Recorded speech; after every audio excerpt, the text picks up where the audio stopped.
Well, one organization is working to bring changes in the community after the devastating impact of a Texas flash flood hit the ground earlier this month.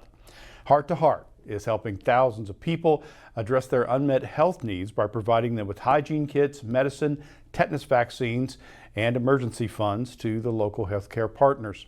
Their primary focus is to actively respond to emergency events happening all around the U.S. and send their teams to help rescue people of the community who are in a catastrophic situation. They're based in Lenexa, Kansas, but their focus is to aid anyone who's struggling during a crisis by providing resources.